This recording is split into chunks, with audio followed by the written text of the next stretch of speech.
Bonjour à tous. On m'a demandé de commencer à l'heure, donc il est 30, c'est mon heure. Voilà, donc je m'appelle Jean-Loup Racine, je suis directeur général d'une agence web qui est basée ici à Nantes, qui s'appelle Le Phare, qui est spécialisée dans la réalisation de sites internet autour du lead management. Je voulais profiter de l'instant qu'on a pour remercier et saluer l'initiative d'Aline Deschamps et de Thomas. Je ne sais pas si vous les connaissez, mais ils ont fait un travail fantastique pour organiser cette manifestation, et c'est vraiment à saluer. Voilà. Alors, avant de rentrer dans le vif du sujet, je vous propose de découvrir une petite vidéo. Alors, excusez-moi. Je vais y arriver.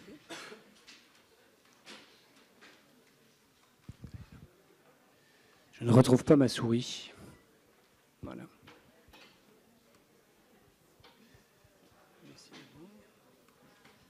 C'est ça que je cherche. Voilà. Docteur, est-ce que la data nous glisse entre les doigts? Nous glisse entre les doigts? Non mais, je vous demande pas de me ramasser des savonnettes. On collecte de l'info. On n'est pas à la pêche au gros. On veut des détails, du croustillant, de la donnée personnalisée. Et là, il y a des trous dans la raquette. Il y a des fuites, et pas qu'un peu. On évapore l'information. Parce qu'on en sait des trucs et des machins sur le client. Oui, monsieur. On a récupéré son numéro sur un petit post-it. Hein? On reporte son adresse postale sur un document interne. Et plouf! Ça tombe aux oubliettes. Ça disparaît dans les catacombes. Ça fait des confettis dans la broyeuse à papier. C'est qu'on sait même des trucs qu'on sait même pas qu'on sait. Tiens, Michel, le client de 10h22, il vous l'a dit qu'il allait déménager pour sa livraison? Bah si, il vous l'a dit. Sa femme a la folie des grandeurs. Eh les cocos, on prend l'eau, on perd des données, colmise au call center. Va falloir nourrir l'extranet si on veut colmater les fuites. Alors les petits gars, le conseil du docteur Data, je vous le donne comme ça. Il faut enrichir notre savoir sur nos interlocuteurs. On fait comme les Anglais, on tamise, hein, comme les chercheurs d'or. Sortez les épuisettes. L'information collectée, c'est notre valeur ajoutée.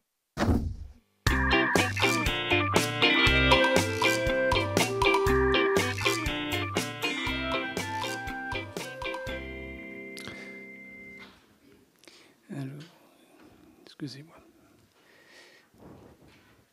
Nous y sommes. Donc voilà, donc c'est la vidéo que vous venez de voir, c'est une des 5 web-séries que nous avons créées avec les Datamaniacs, dont je vais vous reparler après. Démystifier et d'expliquer de façon très très simple en fait les usages de la data. La question qui est posée là, elle prend tout son sens. Est-ce que la data nous glisse entre les doigts? Moi j'ai le sentiment que oui. Alors ça va mieux. On se soigne. Je trouve que avec les années qui passent, et notamment sur cette année 2017, tout va mieux. Mais quand même, la prise de conscience, elle a été très longue, très très longue. Vous le savez, je ne vais pas vous faire un cours sur la data, parce que je pense que si vous êtes là, et puis que vous avez vu d'autres intervenants, vous le savez, on dit c'est le pétrole ou c'est de l'or. En tout cas, moi, une chose dont je suis certain, c'est que la data conscience, c'est pour moi aussi important que le baromètre de l'emploi. Et je suis même sûr que la data bien organisée, c'est de l'emploi en perspective. Par exemple, quand on utilise Google, Apple, Facebook, Amazon, enfin les GAFA que vous connaissez, c'est très très clairement de la valeur ajoutée qui franchit l'Atlantique et qui traverse les États-Unis et qui s'en va en Californie. Et c'est quand même de l'emploi qui disparaît. A contrario, bien organisée, la data, c'est une formidable source d'organisation dans les entreprises. Ça supprime les silos. Nous, on fait des scénarios marketing, par exemple, et on y convie des DSI, mais on voit bien qu'en fait, les services se parlent plus. C'est aussi de la connaissance. La data, ça permet bien exploiter et bien utiliser, ça permet d'anticiper, de créer des nouveaux modèles. Voilà. Et puis, c'est du capital très concret pour les entreprises, et je suis persuadé que d'ici quelques années, on cotera les entreprises à leur capital data, pas simplement en voyant leur haut de bilan. Pour moi, la data, ça fonctionne comme ça. C'est-à-dire qu'on respire de l'air, qu'on transforme en data, enfin en sang, et puis c'est quelque chose qui circule. Depuis 17 ans qu'on traite ce sujet, ce que je vois, c'est beaucoup de captage et très très peu d'usage, en fait, et très peu d'utilisation. Et j'aime bien cette analogie parce qu'en fait, c'est exactement ça. C'est-à-dire que l'ambition ou l'envie, c'est de se mettre en mouvement. Et il est grand temps de se mettre en mouvement. Ceci étant dit, il ne faut pas non plus faire n'importe quoi. Et je suis très heureux, on est très heureux de voir l'avènement du GDPR, donc le règlement européen. Est-ce que ça parle à tout le monde, le GDPR? Oui, j'imagine quand même. Donc c'est une norme européenne qui va obliger donc les organisations, les entreprises à se mettre en conformité avec donc ce fameux règlement pour la protection donc des individus et de la vie privée. Et ça, c'est propre, évidemment, à réglementer un petit peu les usages de la data, et je trouve ça plutôt salutaire. Je vous soumets ces 3 questions, qui sont les 3 premières questions qu'on pose dans le quiz Capital Data, donc qui a été élaboré par les data maniacs dont je vous parle juste après. Est-ce que vous êtes un bon collecteur de données? Est-ce que dans le traitement de vos leads, vous êtes lièvre ou tortue? C'est-à-dire que est-ce que la data ou les cartes de visite, elles restent dans les poches des gens qui ont fait des salons, ou est-ce que vous avez des grilles Excel un peu partout et la data ne vit pas? Et puis la conséquence, c'est que est-ce que la donnée elle circule ou elle coagule? Donc je vous le disais, fort de tout ça, nous avons créé un mouvement qui s'appelle les Data Maniacs, dont l'objet, en fait, il est de démystifier, de faire échanger, dans le cadre de petits déjeuners, d'une newsletter, des films que vous avez vus tout à l'heure. Aujourd'hui, chez Data Maniacs, dans cette association, entre guillemets, il y a 250 décideurs. Et vous êtes tous les bienvenus. Si vous voulez faire partie de ce mouvement, adhérer, participer, c'est gratuit. Eh bien, il suffit d'aller sur datamaniac.com. Il y a un formulaire. Et puis, vous serez, par principe, Datamaniac vous-même. Voilà. Donc ça, c'était le volet de promo sur Datamaniac. C'est pour ça que j'étais là. Maintenant, je vais laisser la parole à un homme de l'art sur cette problématique que la data qui est stockée, fatalement, ça a un coût. Donc, j'ai appelé Emmanuel Fresneau, qui est enseignant-chercheur à l'université de Vannes, mais aussi patron de SID, qui est une société qui accompagne les entreprises dans la mise en mouvement de leurs data. Voilà. Puis appelé aussi Samuel Houdin, à qui je vais confier le micro, qui est l'animateur de Data Maniac. Voilà. Et puis je vais vous laisser donc disserter sur ce sujet. Merci. Alors je vais tout de suite donner la parole à Emmanuel. Qui peut-être se représentera, mais SID, c'est une société basée à Vannes, une société d'une douzaine de personnes avec 7 data scientists qui met la data science au service des PME, industrie et ETI. On a convenu, donc Data Maniac donne la parole au maître en la matière, mais on a convenu, pour donner du rythme, avec l'accord d'Emmanuel, de faire un focus sur 3 exemples concrets de data science menés au sein de PME, industrie ou ETI. Donc il a 3 histoires à vous raconter. On va parler de camions, on va parler de grossistes en quincaillerie, puis on va parler de poulets virtuels. Et après, surtout, on va lui donner un chronomètre en lui demandant 10 minutes par petite histoire. Moi, je suis là pour lui couper la parole et puis lui couper un bras au bout de 8 minutes, un deuxième bras au bout de 9 minutes et je lui coupe la tête à la 10e. Donc, Emmanuel, je te passe la parole. Bien. Merci Samuel. Donc je vais vous parler un peu de SID et puis après on rentrera très vite dans les exemples dont je vais vous parler. Donc qu'est-ce que nous faisons chez SID? Nous développons des systèmes intelligents qui ont la spécificité d'être basés sur des modèles mathématiques sophistiqués qui se nourrissent de données pour apporter des réponses non triviales à des problèmes que se posent les entreprises. Donc ça peut être des prévisions, ça peut être de l'optimisation d'un processus. Et nous faisons ça donc, en couplant modèles mathématiques et données. Une caractéristique importante de ce que nous développons, c'est que nous ne développons jamais des outils qui demandent à être mathématiciens pour être utilisés. Les outils que nous développons sont toujours extrêmement simples, avec des interfaces très ergonomiques qui permettent d'apporter une réponse directement au métier. Ensuite, un autre aspect, c'est que nous intervenons dans des entreprises de toute taille, et nous développons pour elles ces fameux systèmes intelligents, donc des groupes, des ETI et des PME. Et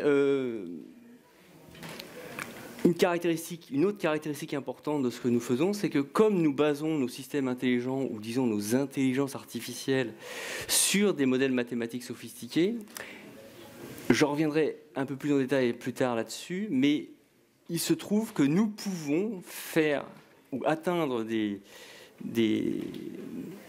un bon niveau de performance, même lorsque le volume de données n'est pas si énorme que ça. Donc voilà pour l'aspect introduction. Et avant que Samuel me coupe un doigt, je vais rentrer dans un premier exemple et je vais parler d'un exemple chez un transporteur.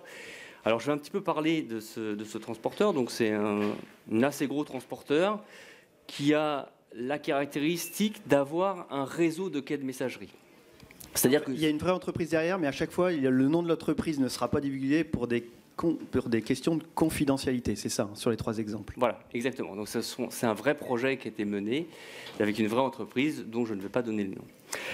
Donc c'est une entreprise qui a un réseau de quais de messagerie. Ça lui permet... Alors, réseau de quais de messagerie, ça signifie que si vous voulez envoyer une marchandise de Nantes à Lille, la marchandise ne va pas être chargée dans un camion à Nantes pour être déchargée à Lille. Elle va transiter de quai de messagerie en quai de messagerie.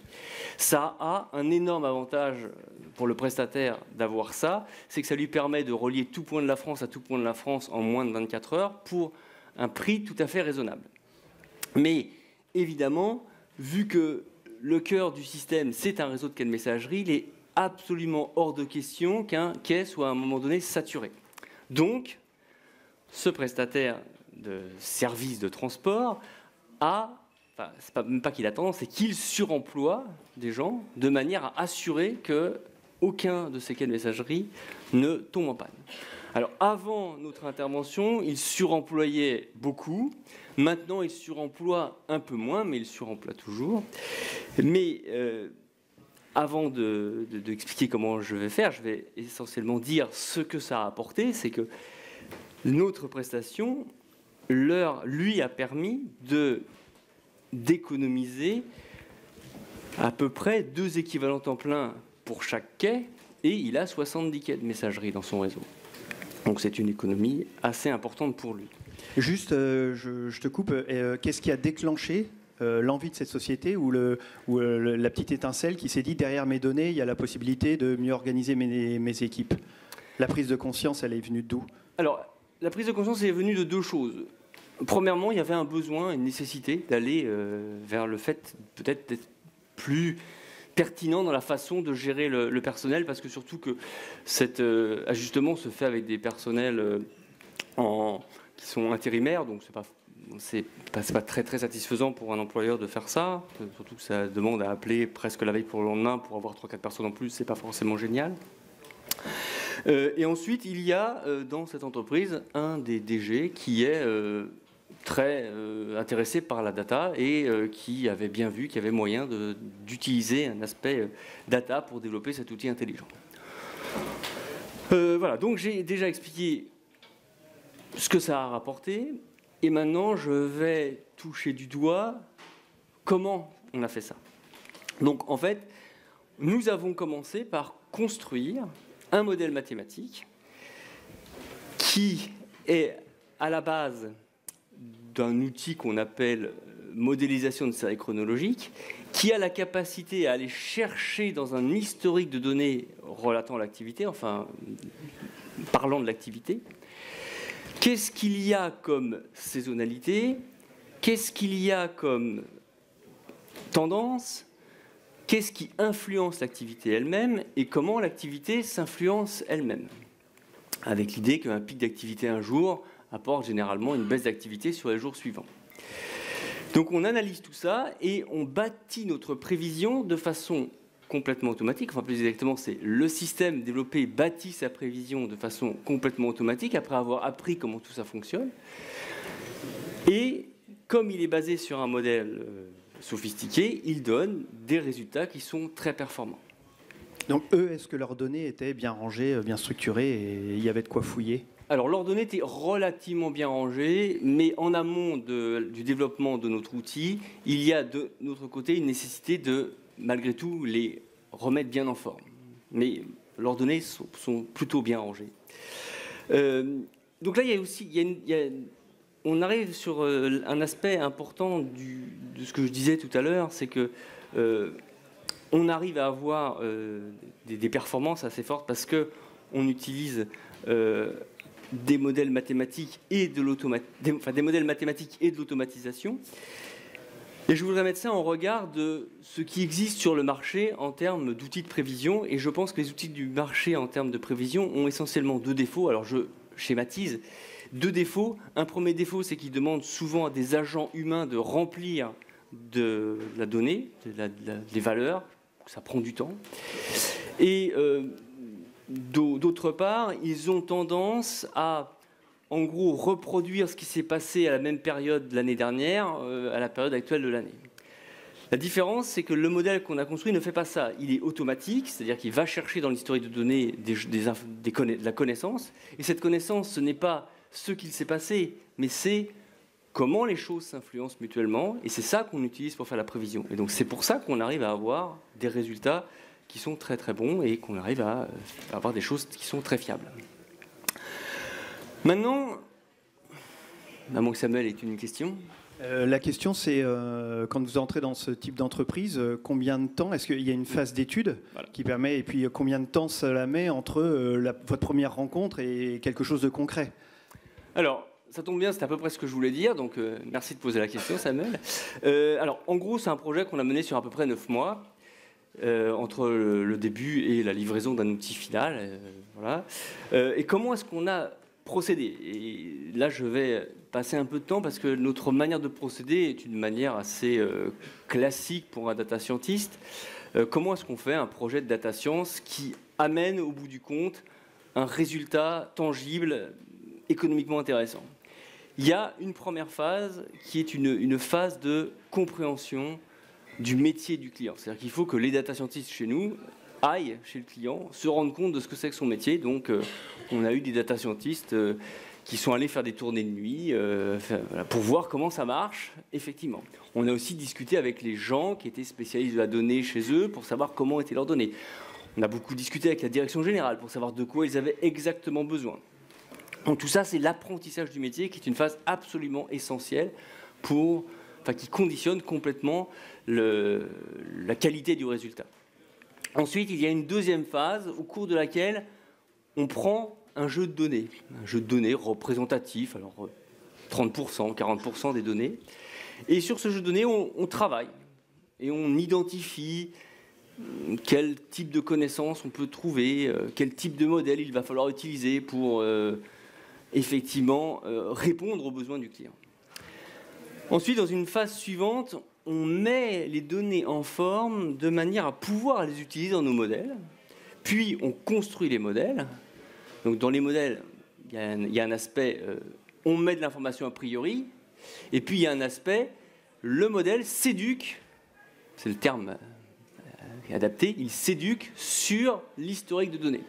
Donc il va apprendre dans l'historique de données, à partir du modèle qui est la clé de lecture, il va apprendre ce que j'ai dit tout à l'heure, c'est-à-dire qu'est-ce qui influence l'activité, quelles sont les tendances, quelles sont les saisonnalités, comment l'activité s'influence elle-même, etc. Et une fois qu'on a fait une première occurrence, on teste ce premier modèle, donc dans la base de données, on réserve quelques parties des données pour pouvoir tester le modèle, donc on teste si ça marche, on confronte nos résultats aux clients, et puis généralement c'est pas tout de suite très bon, donc on refait une deuxième passe, une troisième passe, et au bout du compte, on arrive à avoir un modèle qui donne des résultats pour lesquels on a extrêmement confiance. Alors je ne sais pas si on a le droit de le dire, mais tant pis pour toi, il y a des gens dans la salle qui sont peut-être intéressés. Cette phase d'étude qui permet de voir s'il y a un ROI possible ou pas avec le jeu de données, combien ça coûte? Alors, en général, pour une entreprise standard, on fait cette phase de pré-étude avant de se lancer dans la réalisation du projet. Donc alors, dans cette phase d'étude, Alors, je reviens parce qu'il ne faudrait pas qu'il y ait la question, c'est combien ça coûte, hein, Oui, donc la question, c'est combien ça coûte. Alors, parce que dans ce que j'ai décrit, on était au-delà de la phase d'étude. Hein. Mais donc, quand on commence à rentrer dans une entreprise pour faire une prestation, on fait une première phase, qui est une phase de faisabilité, une étude de faisabilité, dont l'objectif est d'identifier si on va réussir. Alors en général, la réponse est oui, mais on ne réussit pas exactement à faire ce que le client veut, donc il faut faire une proposition un peu alternative. Et surtout, comment on va réussir. Et cette phase, on la vend entre 15 000 et 25 000 euros, selon ce qu'on estime qu'il y a à faire, parce qu'il y a un certain volume de travail à effectuer avant d'être capable de dire si on va y arriver. Et le travail qu'on a fait dans cette phase sert naturellement la phase de réalisation, puisque dans la phase de réalisation, on met en musique des choses qu'on a bien étudiées dans la phase initiale.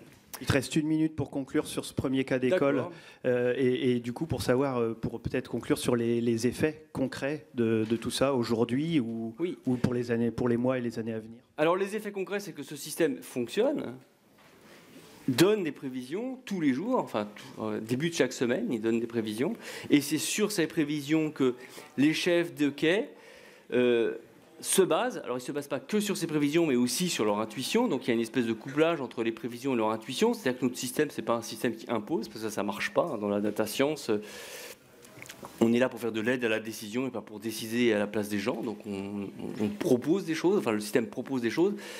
Le chef de quai peut modifier les choses s'il le souhaite.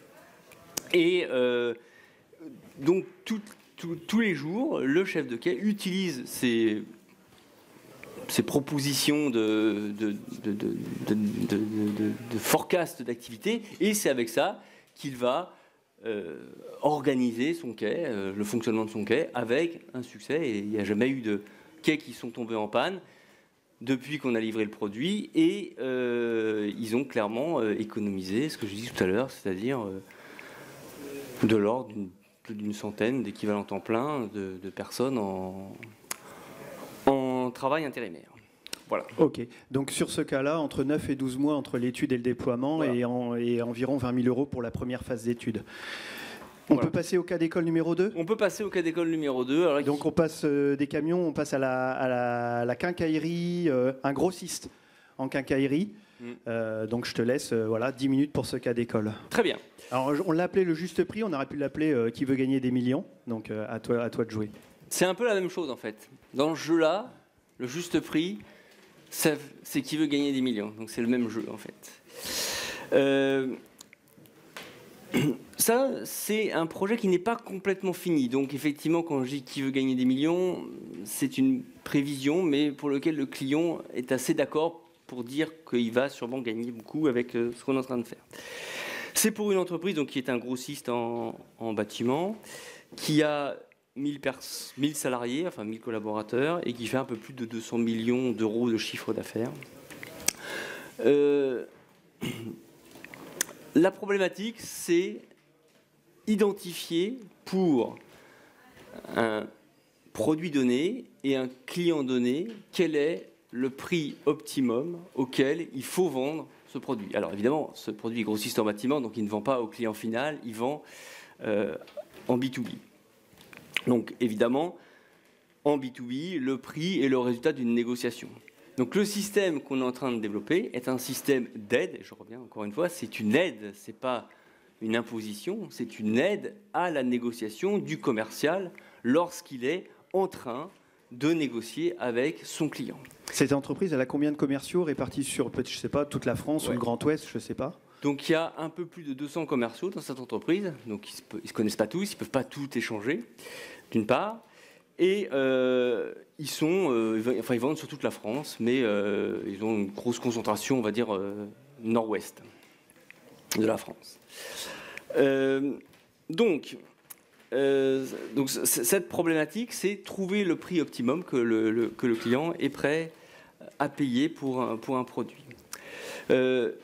D'une manière pratique, et ça c'est important de le voir, parce que je disais tout à l'heure, on construit des modèles, enfin on construit des outils de data science, d'intelligence artificielle, qui sont basés sur des mathématiques sophistiquées, mais pour autant, la manière de les utiliser est extrêmement simple. Et là, en l'occurrence, l'outil final qui est dans la main du commercial ne ressemble absolument pas à un outil mathématique.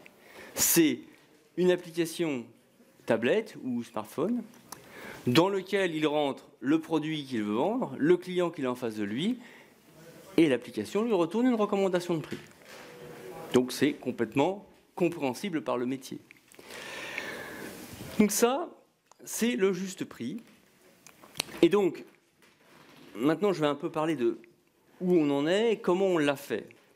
Et ce qu'on avait estimé comme étant un retour probable sur l'investissement que le client a produit. Donc dans une première étape, on a fait la phase initiale. Donc on a C'était du même ordre que le cas d'école, le premier cas d'école, une phase initiale, un préaudit de environ 2 mois. C'est ça. C'est un format à peu près standard chez nous. On passe pendant 1 ou 2 mois, on fait une phase initiale pour un prix qui est similaire. Hein. C'est toujours à peu près la même chose. Alors on s'adapte, hein, c'est-à-dire c'est pas obligatoirement comme ça, on s'adapte au client, mais on va dire ça c'est le fonctionnement standard. Donc au cours de cette étude de faisabilité, qu'est-ce qu'on a fait? On a commencé à regarder leur historique de prix. On a pris 30% de leur historique de vente. Donc on avait les prix, on avait les commerciaux, on avait les commerciaux qui avaient fait les ventes, on avait les marges, etc. Et ce dont on s'est rendu compte, c'est que si on faisait des regroupements homogènes de produits et de clients, eh bien, il y avait une certaine hétérogénéité des prix. C'est-à-dire que pour un client donné, ou pour un groupe de clients donné, un même produit était vendu avec des prix très différents. Et ce qu'on s'est rendu compte, c'est que si on homogénéisait les prix sur chaque groupe de clients, eh bien, on avait la capacité à tirer le chiffre d'affaires vers le haut. Et naturellement, comme il n'y a rien d'autre à faire dans cette activité que de travailler sur le système de prix, tout euro de gain de chiffre d'affaires est un euro de marge nette, immédiatement en bas à droite du bilan. Il y a juste quelque chose de peu compréhensible, c'est qu'on a l'impression que c'est un prix à la tête du client, quoi. Alors, c'est un prix à la tête du client, c'est un prix négocié. Donc, c'est plus une histoire de fourchette de marge arrière, ce genre de choses, de remise.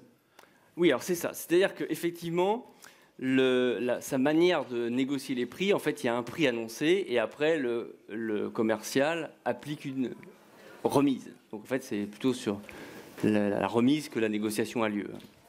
Donc, oui, merci de préciser ça. Donc l'idée, c'est ça, c'est d'homogénéiser le système de prix en le tirant vers le haut. Et donc, ce sur quoi on s'est mis d'accord avec le client, c'est que si effectivement on arrivait à bien faire cette homogénéisation des prix, eh bien, on arriverait à gagner plusieurs millions d'euros par an de marge nette, juste en jouant là-dessus. Voilà, c'est ça dont on s'est rendu compte. Et quand il s'est rendu compte de ça et qu'il a bien étudié, hein, c'est pas un fou, quelqu'un qui est un fou dangereux, c'est-à-dire qu'il a bien étudié avant de nous passer commande. Il était tout à fait d'accord sur le fait que la potentialité de gain était celle-ci. Donc il nous a passé commande. Donc après, on a déroulé notre méthode. Hein. Donc la méthode qu'on utilise, c'est toujours la même. Après, on a repris les données complètes, on a développé le modèle, on l'a confronté à la réalité. Ça marchait pas forcément toujours très bien. Donc on a repassé l'ouvrage sur le métier et puis on a fait ça plusieurs fois. Et puis au bout d'un moment, on a eu quelque chose qui nous a semblé satisfaisant et donc on a livré au client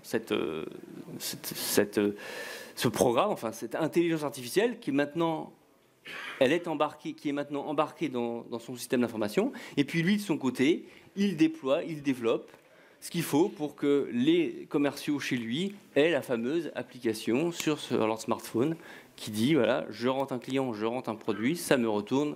Alors, ce n'est pas le prix, mais la remise. Et notamment pour les jeunes commerciaux qui viennent d'arriver dans l'entreprise, qui se trouvent peut-être à 700 km du siège social et qui n'ont pas l'historique des commerciaux qui sont là depuis 10-15 ans et qui ont l'habitude de ces pratiques.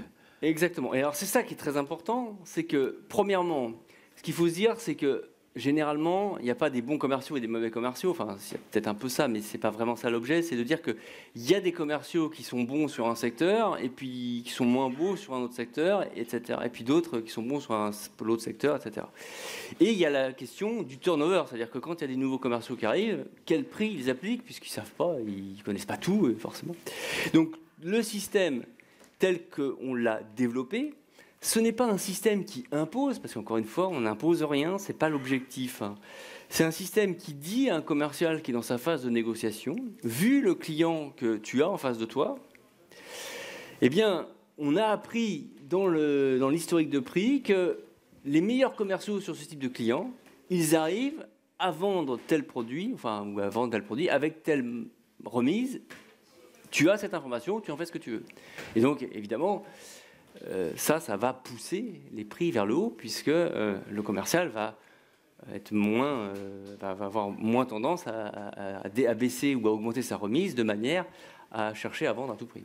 Vous en êtes où concrètement aujourd'hui sur ce cas client? C'est un POC, c'est déployé, c'est opérationnel? Le POC est fini. Donc c'est là qu'on avait validé qu'il y avait plusieurs millions d'euros à gagner. Et le déploiement est en cours sous forme d'un pilote. Et là, il y a 10 commerciaux qui vont l'utiliser à partir de la semaine prochaine ou dans 15 jours. Voilà où on en est sur ce projet. Et donc, en fait, il y a une phase d'étude d'environ 20 000 euros qui prouve que l'entreprise va gagner des millions d'euros. Et la phase d'étude, vous vendez mal. Hein. Vous ne savez pas où vendre. Je pense qu'on a sûrement la possibilité de vendre bien mieux, mais sans trop rentrer dans le détail, on a proposé à cette entreprise des success fees pour pouvoir être rémunéré au succès de la réussite de l'application. L'élément déclencheur du cas d'école numéro 1, c'était le dirigeant qui avait une conscience data. L'élément déclencheur dans cette entreprise, c'est lequel ? Alors, dans cette entreprise, il y avait, rarement vu un tel alignement entre la position de la DG, la position du métier commercial et la position de la DSI. Quoi. Ils étaient complètement alignés, ils étaient tous d'accord sur le fait qu'il fallait aller vers ça. Bon, ils ont une assez grande habitude d'aller faire des projets, on va dire, new tech. Donc, voilà, ils étaient vraiment très, très alignés sur le fait qu'il fallait aller vers ça. Et je pense que c'était un élément extrêmement important du déclenchement. Après, l'autre déclenchement, c'est l'après-étude qu'on a faite, qui a montré qu'il y avait de l'hétérogénéité dans leur prix. Et bon, ça, c'est un élément important, quoi, qu'on arrive en dehors de toute chose qu'on peut gagner. On dit, vous voyez, il y a ça dans votre historique montre ça. Et ça déclenche, parce que ils se rendent compte qu'il y a de l'incohérence en fait dans leur façon de faire. Donc au regard de ces deux premiers cas, on voit que c'est souvent l'alignement des planètes entre l'ADG, le DSI et les métiers qui est importante, plus que peut-être des données mal structurées.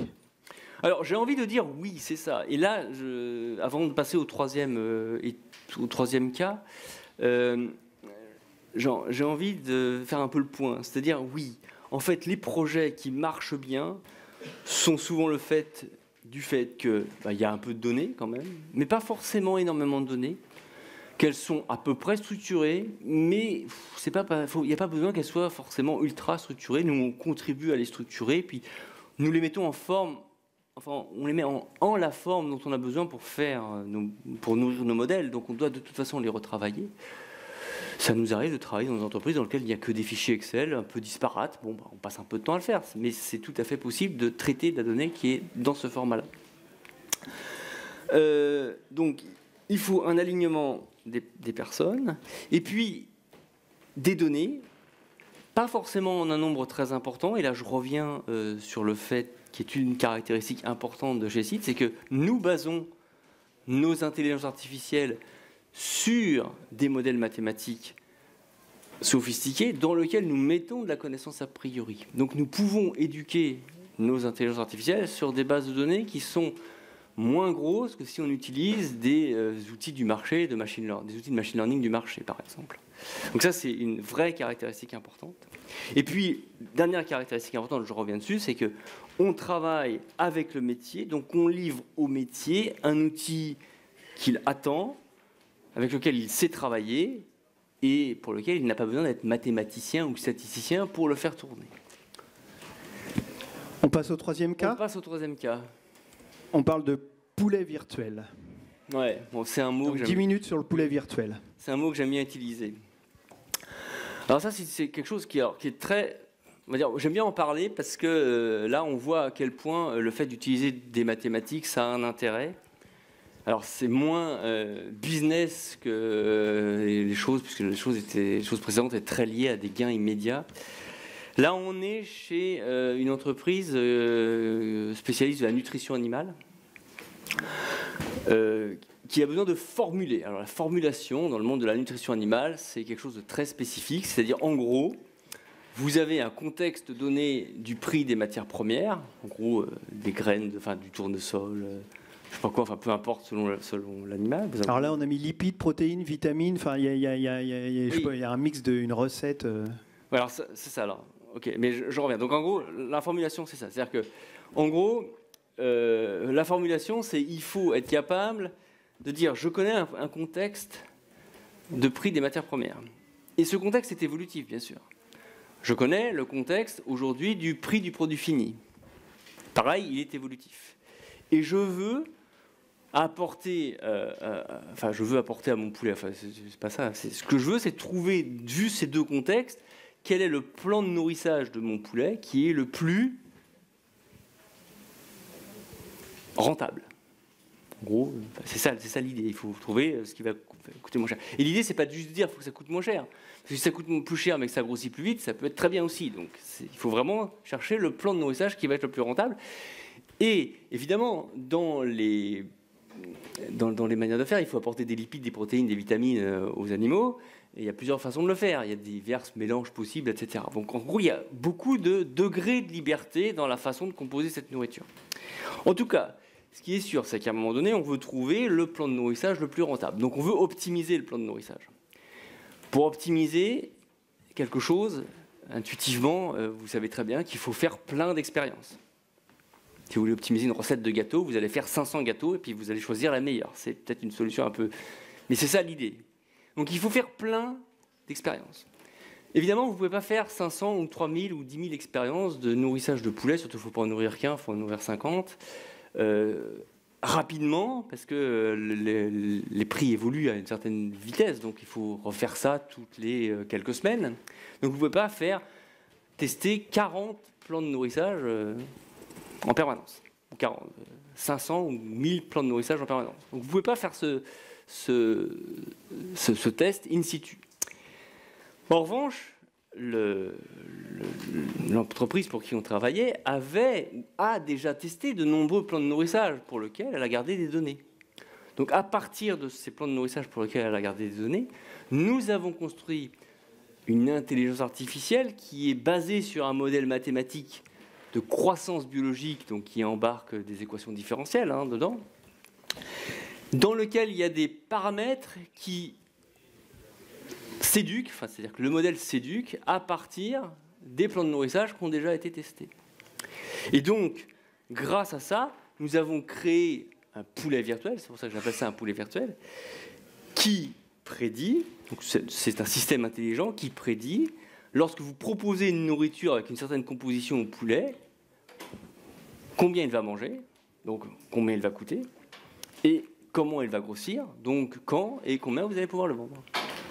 Et donc une fois que vous avez ce poulet virtuel, vous pouvez faire votre expérimentation pour optimiser le plan de nourrissage sur le poulet virtuel, ce que vous ne pouvez pas faire sur le poulet réel, parce qu'il n'y a pas le temps. Donc c'est la fluctuation du cours des matières premières qui entre en jeu, qui est la clé de cette équation, pour répondre à la fluctuation des cours. Voilà, c'est-à-dire que pour répondre à la fluctuation des cours, ils ont besoin d'utiliser un tel outil.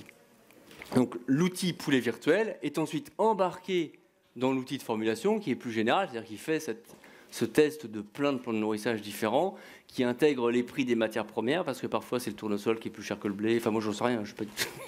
Voilà, donc il faut acheter plutôt du tourteau de tournesol à certains moments, et parfois du tourteau de maïs à d'autres moments, et puis les compositions des trucs sont pas exactement les mêmes en protéines, en lipides, etc. Donc bon, tout ça est un peu compliqué, mais c'est pareil, c'est toujours un problème d'optimisation. Donc en fait, il y a plusieurs optimisations, et en particulier l'optimisation du meilleur plein de nos usages, et ça c'est notre poulet virtuel qui le fait. Et quel service il y avait autour de la table pour déployer la direction financière, le service des achats, des gens du métier? Alors c'était essentiellement, donc il y avait un data scientist donc qui était tout seul, donc il ne pouvait pas tout faire, donc c'est pour ça qu'il nous avait sollicité.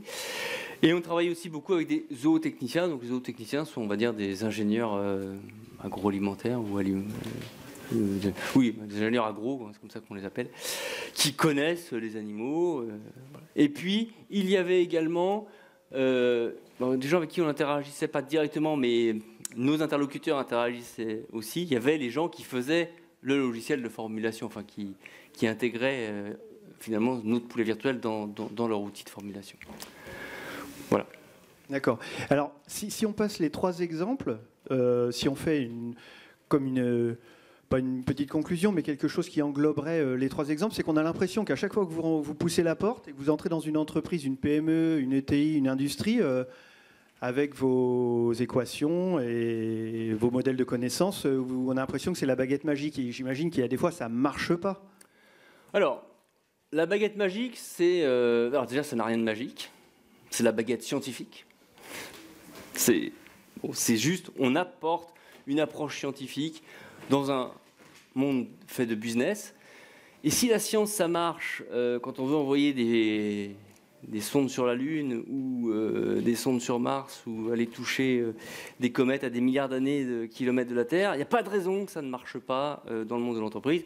C'est ça qui m'a amené en tant qu'universitaire, puisque je suis aussi prof à l'université à Vannes, c'est ça qui m'a amené il y a 20 ans à commencer à travailler avec des entreprises en disant faire des maths et de la stat de haut niveau, ça doit servir le monde des entreprises. Donc il y a ce côté, une approche scientifique dans le monde de l'entreprise, ça ne peut que servir et qu'améliorer les choses.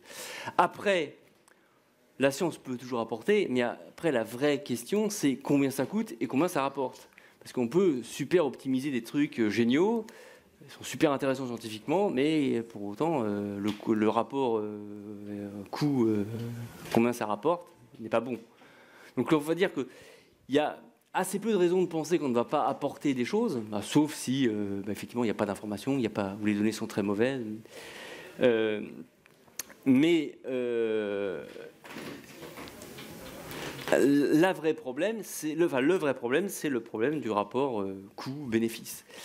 Et de toute façon, ce qui est très important de comprendre, c'est qu'aujourd'hui, dans une entreprise, les gens stockent des données. Et ça, c'est un coût. Et quoi que vous fassiez, ce coût va être existant.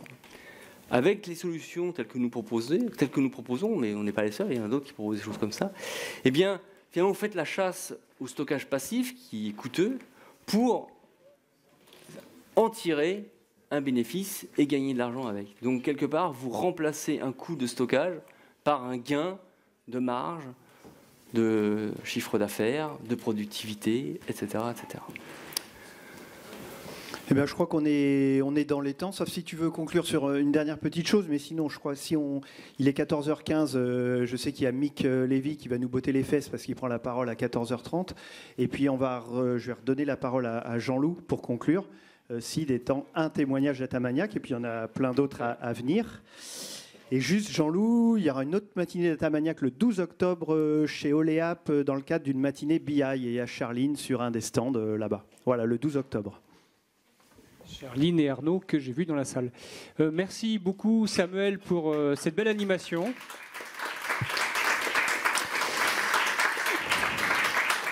Samuel, c'est un super animateur de notre collectif Datamaniac là. Et il est aux manettes, c'est un plaisir de travailler avec toi. Et puis merci Emmanuel. Alors tu vois, quand je te voyais, je l'avais rêvé, enfin on l'avait rêvé avec Samuel comme ça. Moi, si ma maman avait su que j'avais un prof de maths comme toi, j'aurais pas échoué lamentablement dans le marketing. Donc ça aurait été dramatique. Non, mais on apprend plein de choses avec toi et c'est vraiment un plaisir. Ça vous a plu? Ouais. Merci. Ouais.